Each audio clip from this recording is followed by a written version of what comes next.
سب سے بہترین امت آج چوڑیاں پہنے گی، بالیاں پہنے گی، چوٹیاں رکھے گی، پھٹی جینس پہن کر کے اپنے جسموں کا تماشا کرے گی۔ خیر امت یہ نہیں ہے۔ خیر امت کو دیکھو، جاؤ 19 سال کا جوان بیٹا حسین کا 3 دن سے پیاسا ہے، لڑتے لڑتے گھوڑے پر تھک گیا، پھر بھی واپس آ کر اپنے بابا سے یہ نہیں کہتا کہ میں باہر جاؤں، میری تو منگنی بھی ہوئی، میری تو شادی باقی ہے بھی، میں بھی تو اپنی زندگی گزاروں۔ نہیں، اپنے 56 سالہ باپ کو اٹھنے نہیں دیا خیمے سے۔ اپنے جوان 19 سال کی بات کر رہا ہوں، 19 سال کے جوانوں نے مولا حسین سے کہا تھا بابا جب تک ہمارے جسم میں خون کا آخری قطرہ بھی باقی ہے ہم آپ کو اپنے ہاتھ میں تلوار اٹھانے نہیں دیں گے، ہماری زندگیاں جب تک ہیں۔ تم کیا جواب دو گے ان نوجوانوں کو قیامت کے دن؟ اگر وہ حسین کے بیٹے قیامت کے دن خون میں لت پت آئیں اور تم سے پوچھیں ہم نے 19 سالہ جوانی 22 سالہ جوانی اسلام کے لیے قربان کی، تم کیا کر رہے تھے اس وقت؟ تم کیا کہو گے؟ رات بھر انٹرنیٹ چلا رہا تھا، رات بھر پب جی کھیل رہا تھا، گیموں میں مصروف تھا۔ اے نوجوانوں، تم قیامت کے دن کیا جواب دو؟ بدلو اپنی زندگی کو، اٹھو وگرنہ حشر نہ ہوگا پھر کبھی، دوڑو کہ زمانہ جھال اپنی چل گیا۔ آج تمہارے لیے جتنے بھی منصوبے بنائے جا رہے ہیں، بنانے تو کچھ فرق نہیں پڑتا، یہ آج سے نہیں 1400 سال سے ہم دیکھ رہے ہیں۔ لوگ جو کہتے ہیں حالات خراب ہیں، کبھی حالات اچھے ہوئے ہی نہیں تھے ہمارے۔ اسلام کے خلاف ہمیشہ ایسی ہی حالات رہے، اس سے بھی برے حالات آئے۔ چنگیز کا زمانہ آیا، ہلاکو کا زمانہ آیا، ارے ہماری کھوپڑیوں سے مینار بنا دیے تھے بادشاہوں نے، قتل اتنا کیا تھا کہ بغداد کے دریائے دجلہ کا پانی ہمارے خون سے لال ہو گیا۔ ایسے حالات بھی آئے اسلام پر، لیکن اسلام اس وقت نہیں ختم ہوا تھا تو آج کے حرامیوں سے کیا ختم ہو سکتا؟ نہیں ہوگا۔ تمہیں اس کی فکر کی ضرورت نہیں، تمہیں اپنے اعمال کی فکر کرو۔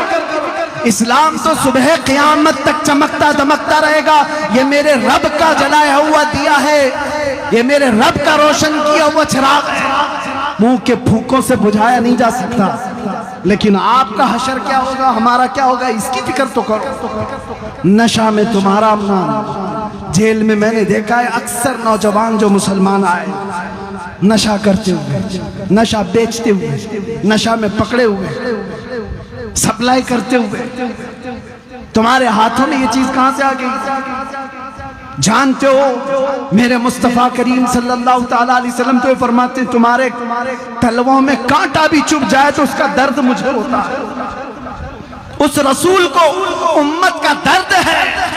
جب تم نشے میں اپنی آپ کو برباد کر رہے ہوں گے تو کیا میرے مصطفیٰ کو اس کی تکلیف نہیں ہوتی ہوگی؟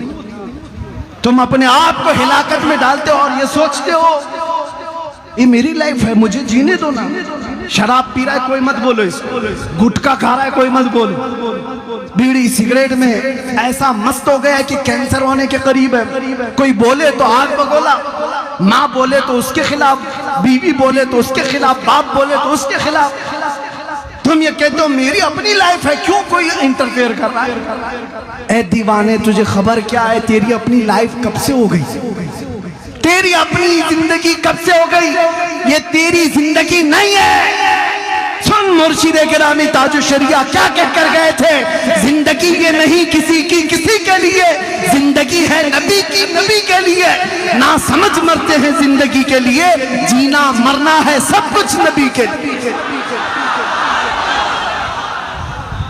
تم سمجھتے ہو زندگی ہماری اپنی ہے، ہم جیسے مرضی چاہے ویسے جی لیں گے؟ نہیں، یہ نبی کے لیے دی ہوئی زندگی ہے۔ جینا ہو تو میرے مصطفیٰ کی مرضی کے مطابق جیو، اور اس وقت تک تم مومن نہیں ہو سکتے جب تک حضور کی مرضی کے مطابق تم اپنی زندگی نہیں بنا لے۔ لا یؤمن احدکم حتی یکون ہواہ تبعا لما جئت بہ، او کما قال النبی صلی اللہ علیہ وسلم۔ میرے آقا فرماتے اس وقت تک تم پورے مومن نہیں ہو سکتے جب تک کہ تم میری مرضی کے مطابق، میرے لائے ہوئے طریقے کے مطابق اپنی خواہشوں کو پورا نہیں کرتے۔ اپنی خواہشوں کے مطابق مت جیو، مصطفیٰ کی خواہش کے مطابق جیو۔ یہی صحابہ کا مسلک، یہی اہل بیت کا پیغام۔ اپنی لائف نہیں. آپ تھوڑی سی باتیں ان لوگوں کو بھی میں کہہ دیتا ہوں. سب سے زیادہ نقصان ہمیں کس بات کا ہے پتہ ہے؟ آج بھی اور پہلے بھی ہوتا ہے, جماعت کے اندر موجود منافقین اور غداروں سے نوجوانوں روٹی ٹکڑے سکے کے لیے کبھی اپنا ایمان مت بیچنا. کتنے ایسے ہیں جو مخبری کے کام پہ لگے ہوئے ہیں, پورا نیٹ ورک پھیلا ہوا ہے, پورا نیٹ ورک. کس کی جاسوسی کر رہے ہیں؟ 500 روپے پکڑا دیا پولیس نے, اس کی خبر دے دو, اس کی خبر دے دو. تمہیں پتہ ہے جاسوسی کا عذاب کیا ہے؟ اللہ کی سارے فرشتوں کی اس پر لعنت ہوتی ہے, سارے فرشتوں کی, ملائکہ کی, اور اللہ کی لعنت ہے اس پر جو مومنین کی ٹوہ میں لگا رہتا ہے. مجھے آج بھی وہ بات یاد آتی ہے. میں تو گیا تھا, جب مجھے لینے آئے تھے ایسا لگ رہا تھا بارات جا رہی ہے. مجھے تو میری شادی کا بھی اتنا ہوش نہیں ہے کتنے لوگ آئے تھے, لیکن یہ ضرور ہے کہ 200 ادھر 200 ادھر تو تھے, اور سارے بارات کی شکل میں لے جا رہے تھے. دیکھا بھی ہوگا نا. مجھے اس بات کا احساس نہیں تھا کیونکہ دل پاک تھا, کوئی جرم کر کے آیا نہیں تھا, اتنا یقین ہے. آج بھی میں ببانگے دہل کہتا ہوں, ہم نے کبھی کوئی خفیہ پلاننگ کی نہیں, ساری انویسٹیگیشن ہمارے خلاف ہو رہی تھی. میں آج بھی کہتا ہوں, کھل کر کے کہتا ہوں, ہم دیوار کے پیچھے بیٹھ کر کے یا گوفے میں بیٹھ کر کے ویڈیو بنانے والے لوگ نہیں ہیں. مجمع عام میں کہتے ہیں اس لیے کہ کوئی خفیہ پلاننگ دیش کے خلاف بھی کبھی نہیں کیا, کبھی آتنک پھیلانے کے لیے جوانوں کو نہیں جمع کیا. جب بات کیا منبر رسول سے بات کیا, کھل کر کے کہا ہاں اگر حضور کی محبت کا چرچا کرنا جرم ہے تو یہ جرم ہم 1000 بار کریں. عشق گر جرم ہے تو پھانسی کی سزا دو مجھ کو, عشق گر جرم ہے پھانسی کی سزا دو مجھ کو, در محبوب پہ لیکن یہ سزا دی جائے, در محبوب پہ لیکن یہ سزا دی جائے. میں ان غداروں سے کہتا ہوں, میں جب گیا بات پوری کر لینے دے. انویسٹیگیشن میں بہت ساری سوالات کی بوچھار, لیکن پتہ ہے سامنے بیٹھے ہوئے ایک آفیسر ہنس رہے مسکرا رہے, فون میں دیکھتے ارے مفتی صاحب آپ کی تو یہ تقریر بھی آ گئی, تھوڑی دیر کے بعد ارے مفتی صاحب آپ کی یہ کلپ بھی آ گئی. کہا اتنی دیر سے آپ کے پاس تو تھوڑی سی ٹی آ رہی کہاں سے؟ کہا آپ کے مولانا لوگ بھیج رہے ہیں, پیر صاحب لوگ بھیج رہے ہیں. میں جانتا ہوں اچھی طرح سے, میں کبھی نام ذکر نہیں کروں گا. یہ جو خبر پہنچانے والے لوگ, داڑھی ٹوپی جبے والے, مسند پر بیٹھ کر کے لوگوں کو گمراہ کرنے والے, مجھے سب پتہ ہے. تم جو خبر گیری کر رہے تھے, میں نام ظاہر نہیں کرتا, قیامت کے دن کے لیے رکھا ہوں. انشاءاللہ دیکھیں گے قیامت کا دن جب قائم ہوگا تم کس کے ساتھ کھڑے رہو گے اور ہم کس کے ساتھ کھڑے رہیں گے. سبحان اللہ, سبحان اللہ. تم کیا سمجھتے ہو خبر دے کر کے مسلمانوں کی؟ میری خبر دے رہے, اس میں بھی پکڑو مفتی کو, اس میں بھی پکڑو مفتی کو. کلپ بھیج کر کے تم ورغلا رہے ہو. صاحب آفیسر وہ خود کہہ رہا ہے مفتی صاحب آپ ڈرو مت, آپ گھبراؤ مت. ایسے بہت لوگ ہمارے پاس, سبحان اللہ, ایسے بہت لوگ ہیں. ہم تو اپنا وہی کام کریں گے جو قانون کی روح سے چلے گا. مجھے اس سے آپتی نہیں ہے, اس آفیسر نے اپنا کام کیا ہوگا, لیکن سوال یہ ہے داڑھی ٹوپی رکھ کر کے جن کے نام ہمارے پاس آئے تھے, جن کو تم خبریں دے رہے تھے, میں ان سے پوچھتا ہوں تم کس نبی کا کلمہ پڑھتے ہو؟ جانتے ہو جب ایک آدمی حضور کی عزت کی خاطر گیا ہے تم اس کے لیے کہتے ہو جلدی مت چھوڑنا اس کو باہر, جلدی مت چھوڑنا.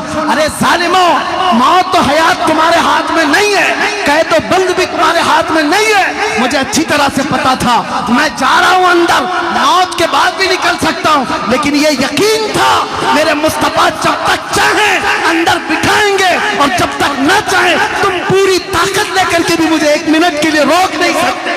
سبحان اللہ. نعرہ تکبیر, نعرہ رسالت مفتی سلمان اظہری صاحب قبلہ لبیک لبیک لبیک یا رسول اللہ لبیک لبیک لبیک یا رسول اللہ لبیک. ایک شیر حضرت کے نام. مرد حق باطل سے ہرگز خوف کھا سکتا نہیں, سر کٹا سکتا ہے مگر سر جھکا سکتا نہیں. اور قتل حسین, ارے قتل حسین اصل میں مرگ یزید ہے, اسلام زندہ ہوتا ہے ہر کربلا کے بعد. لبیک لبیک یا رسول اللہ لبیک لبیک. ماشاءاللہ بہت خوب. آپ کے اشتہار میں اس لیے اتنا جذبہ آ گیا, درد ہوتا ہے میرے عزیزوں. میں اتنے جذبے کے ساتھ بولنے کا آپ سلسلہ بھی ویسے روک چکا ہوں. طبیعت اگرچہ سنبھل نہیں پاتی, 8 مہینے پتھروں پر سلا کر میری کمر جو تم نے توڑ دیا اور انہیں لگتا ہے کہ ٹوٹ گیا. میرے عزیزوں, جسم ٹوٹنے سے زبان نہیں ٹوٹتی ہے, اور زبان ٹوٹ جائے ہوش نہیں ٹوٹتا, اور ہوش ٹوٹ جائے تو ایمان کبھی نہیں ٹوٹتا. سبحان اللہ سبحان اللہ. وہ تو میرے نبی کا دیا ہوا ہے, وہ سنبھالا ہوا آمینہ کے لال کا ہے. اور میں ان سے کہتا ہوں, نبی کے نام کی روٹیاں کھانے والے, نبی کے نائب اور نبی کے عاشقوں کے ساتھ غداری نہ کرو, غداری نہ کرو. ان قریب تمہارے پورے چولہے ہلائے جائیں گے. تم نے جو منافقت کی ہے, اسلامی لباس پہن کر کے جو جتنے بھی غدار منافق ہیں, آپ دیکھنا یاد رکھنا, چند دنوں کے بعد یہ ایسے بے نقاب ہوں گے کہ اللہ تبارک و تعالیٰ ذلیل اور رسوا کر کے ان کو مارتا ہے. یہ قانون فطرت ہے. جو ادھر اس طرح کی حرکتیں کرتے ہیں وہ بہت جلدی رسوا ہوتے ہیں, جس کو عام محاورے میں ہم کیا کہتے ہیں, دھوبی کا کتا نہ گھر کا نہ گھاٹ کا. یہ ہوگا. اور ہم نے نہیں دیکھا ہے لکھنؤ کا وہ کتا جو دھرم بدل لیا تھا, نام بھی بدل لیا تھا, کہاں چلا گیا؟ 2 سال ہو گئے, دکھتا ہی نہیں. سارے میڈیا والے ہاتھ کرسی پہ بٹھاتے تھے, صاحب آپ تو دھرم پریورتن کر کے آئے ہو مسلمانوں کو ورغلانے کے لیے, کہ ایک بدلا تو ہزاروں بدلیں گے. اس کو دیکھ کر تو کوئی کیڑا بھی نہیں بدلتا. اس نے سوچا ہوگا کہ بدل کر کے بہت فیم مل جائے گا, شہرت مل جائے گی. ارے 6 مہینے کے بعد انہوں نے بھی لات سے مار کے نکال دی. وہ پنڈت تمہیں کہاں پالے گا؟ تو ویسے ہی بدلا ہوا آدمی جو اپنے دین کا نہیں رہا, وہ ہمارا کیا رہے گا؟ چھوڑ دیا گیا. آپ نے دیکھا ہے نا, آپ نے دیکھا ہے. میں نام اس لیے نہیں ذکر کرتا کہ یہ منبر پاک ہے, سبحان اللہ, پاک ہے, پاک رسول کا ذکر ہے. شیطانوں کا ذکر صرف لعنت کے لیے ہوتا ہے. لیکن آپ کو یاد دلانے کے لیے کہہ رہا ہوں, بدل لیا. کیا ہوا؟ کیا اسلام میں کھلبلی مچ گئی؟ ہر کوئی بدلنے لگا؟ کچھ نہیں ہوا. برا تو تیرا ہوا. 100 سال پہلے بریلی کے امام نے کہا تھا مصطفیٰ کریم صلی اللہ علیہ وسلم کے دربار کی طرف دیکھ کر کے, یا رسول اللہ, جو تیرے در سے یار پھرتے ہیں در بدر یوں ہی خار پھرتے ہیں, بے شک در بدر یوں ہی خار پھرتے ہیں. جو حضور کا نہیں ہوا وہ کسی کا نہیں ہو سکتا. اس لیے اے مسلمانوں, ایسی گتی ویڈیوں میں ملوث نہ رہو. تم لوگوں کے آلے کار نہ بنو. جانتے ہو سب سے زیادہ نقصانات غداروں سے ہوئے. ٹیپو سلطان کیسے مارے گئے تھے؟ غدار سے مارے گئے. قوم کے اندر موجود غداروں نے ان کو انگریزوں کے ہاتھ دے دیا. آپ تاریخ اٹھا کر کے دیکھ لو, ہر زمانے میں ایسے لوگ موجود رہے جو غداروں کی وجہ سے, منافقین کی وجہ سے نقصان اٹھائے جاتے ہیں. ہندوستان کی سرزمین پر بھی ایسے بہت سارے جید علماء ہیں جن کو پھنسانے کے لیے, جن کو سزائے موت دلانے کے لیے بہت سارے ٹوپی والے کام کر رہے ہیں. یہ بظاہر ٹوپی اور داڑھی والے, ان کا کوئی ایمان نہیں ہوتا. اگر تم بھی ایسی 2 ٹکوں کے لوگ ہو تو تم سے میرا خطاب نہیں. اور اگر تم آمینہ کے لال کے دربار کے بھکاری ہو تو اپنی عزت نفس سنبھال کر کے رکھنا. کروڑ کیا 10 کروڑ بھی کوئی دے, غداری مصطفیٰ سے کبھی نہ کرنا، ٹھوکر مار دینا دنیا کی دولت کو اور فخر کے ساتھ کہنا میرے ساتھ تو کائنات کی بہت دولت ہے جو یہاں بھی مجھے اوپر لے جائے گی، قبر میں بھی اور حشر میں بھی۔ اور پھر یہ پکار کر دنیا سے یہ کہنا بتلا دو گستاخ نبی کو غیرت